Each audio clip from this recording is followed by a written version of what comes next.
Shi na tun ce yunwa nake ji ban karya ba. Allah ba mu talauci. Banda ko sisi nan da gani. Kuma kaga da Allah zai kawo nan mutumin namu oga ai da cikin mu ya dan dauka. Oga dar ne kai. Ai oga an kabibiya yana can yana fama da jakin nan na. Wannan ai jaki ne. Shi wanda ya gani shi. Kai.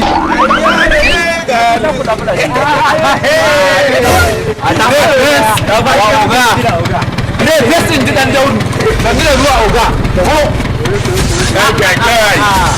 Mutane. Ya kwa. Ai kai muke ka jira. Oga dan Simon ne ka gama muna nan tun jiya bai karya ba. Wallahi tallahi dukkan wajja ce.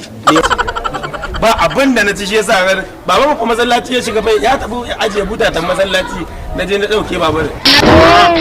Yanzu oga me abin yi? Ba ga babar nan ba.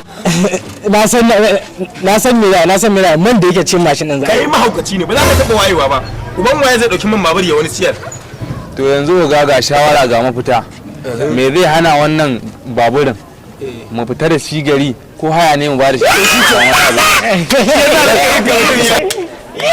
Ban biyar. Tayi. Wallahi tayi. To yanzu a kake gani wa za mu ba? Muna fita gari da yawa ma zai cikin sai. Ai muna fita ba mu da sauran da an ba ba. Ko ya kace?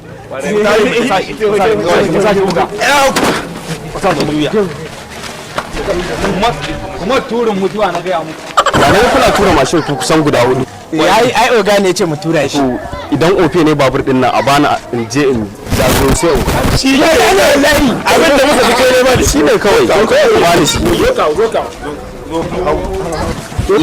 Gogi ma.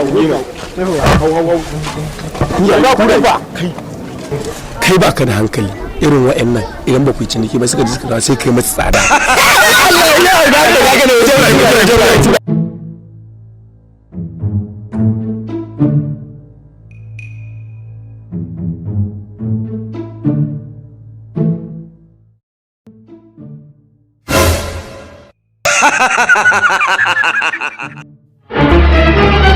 Oh no! Wai kuna gani wanda kuka ba barin nan fa ya fi awa hudu fa. Wai anya ku ba ku duwa ku ba? Wallahi ina. To wai wani dan shegen ne ma ya bada shawara. Ba ni bane ba Dan Simon.